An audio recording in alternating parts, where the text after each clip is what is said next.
Hello, welcome to Rewrite Your Reality with Reese. I am your host, and today I'm going to talk about free will and manifesting your specific person. Right? Somebody asked me that in the comment section, and I just want to get into a deep explanation of it. Right? We don't usually ask about free will when manifesting money, health, success, right? But when it's about a specific person, suddenly this question pops up: what about their free will? Why are they going to suddenly call me? It makes no sense, right?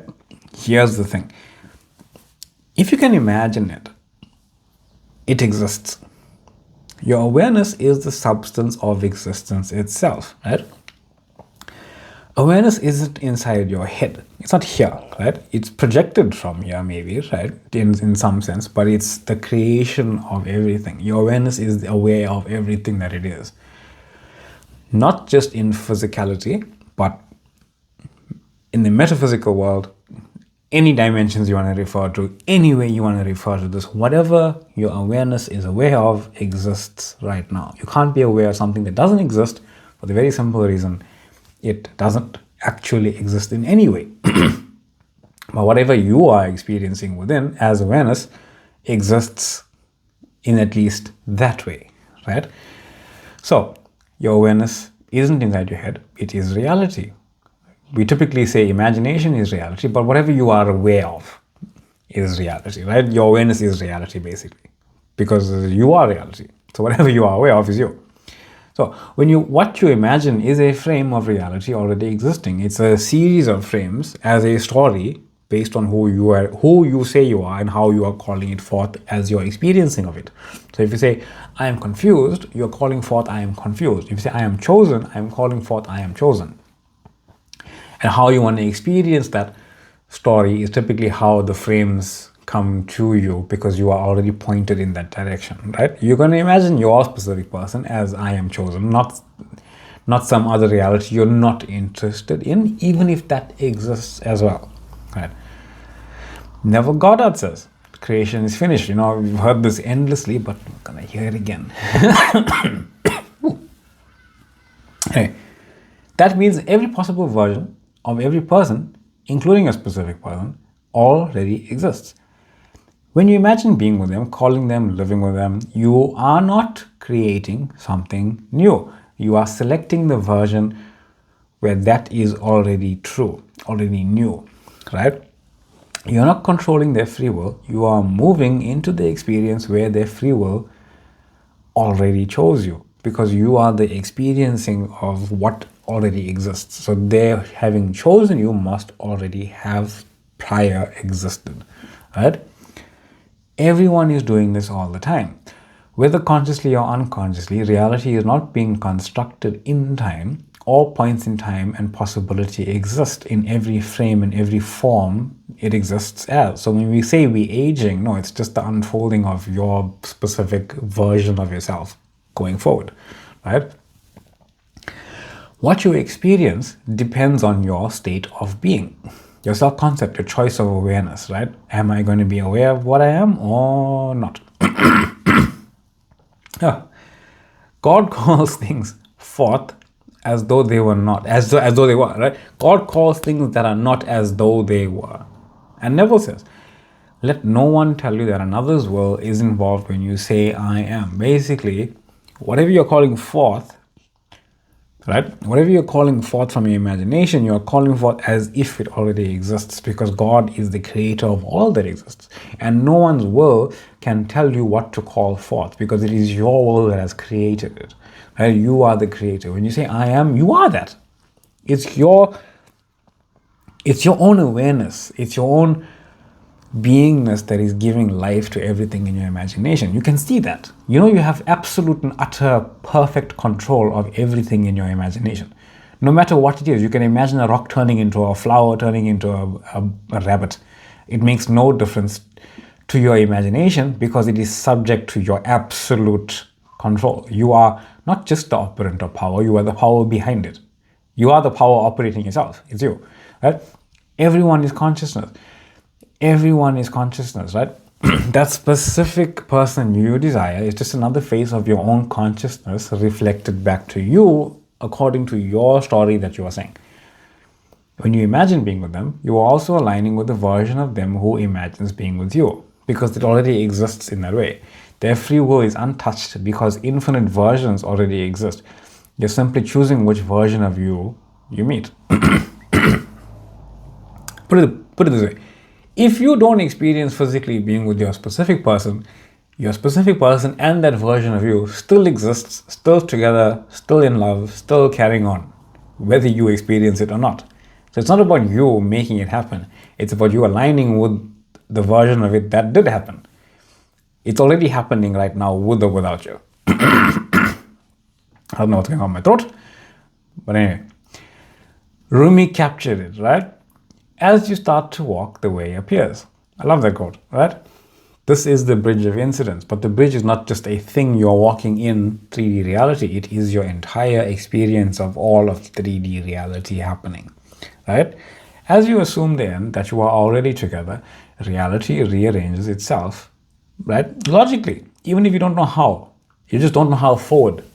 Logically, you don't know how something is going to happen forward, right? We're trying to predict reality. Prediction is almost never right? And even if it is right, it's not going to be right for very long either, right? And prediction backwards is also equally pointless because reality behind you is always changing. You say, no, but how can reality always be changing? Facts are fiction.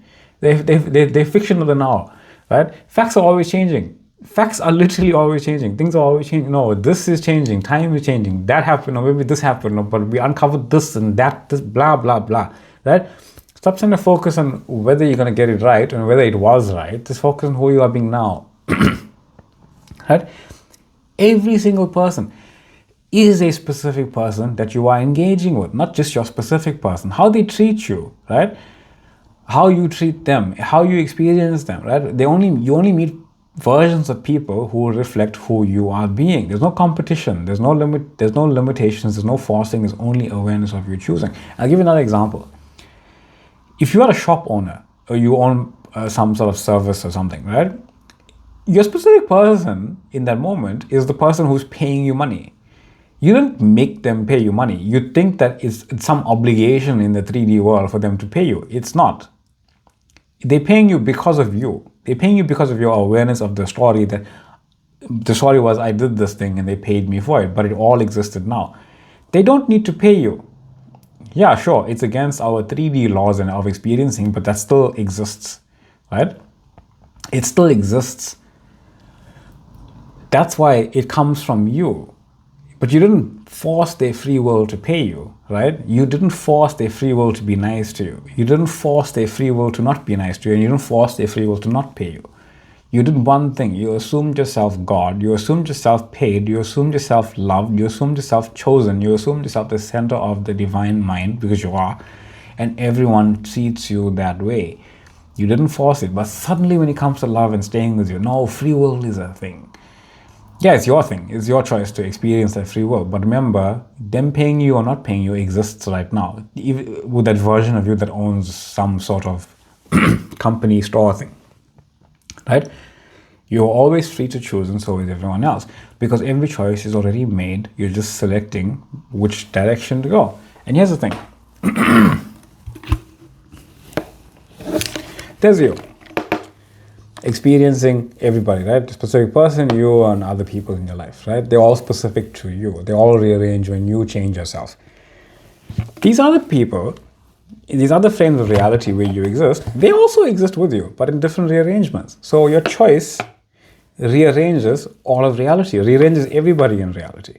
Your choice to be with your specific person, and I saw another one yesterday, my choice is to divorce my specific person, which is quite interesting. They're no longer together, but they're friends.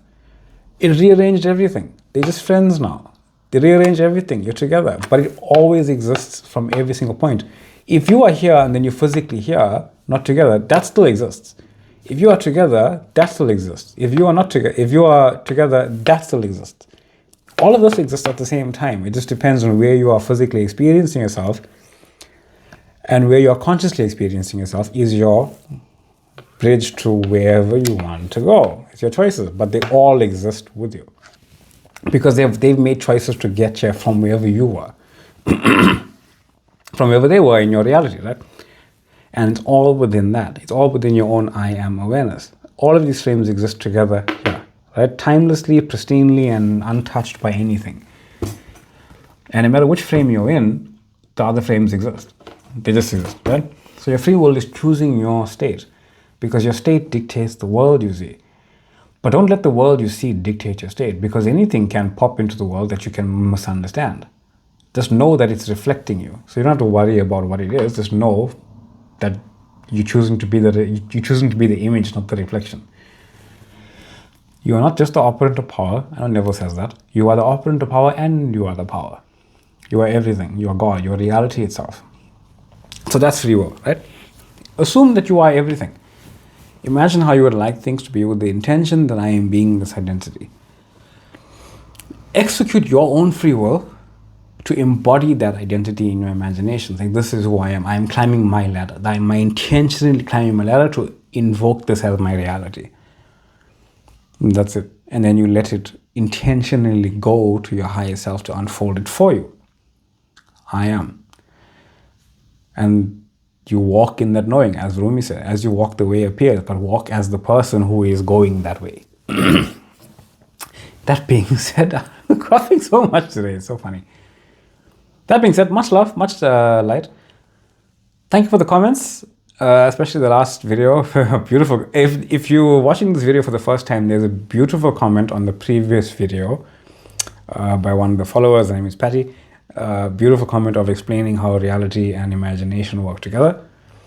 It's quite a long comment, but it's a lovely comment, truly. Much love, much light. Thank you for subscribing. Thank you for following. Thank you for comments. Thank you for the questions. Thank you for joining of the Facebook group as well. A lot of people joining.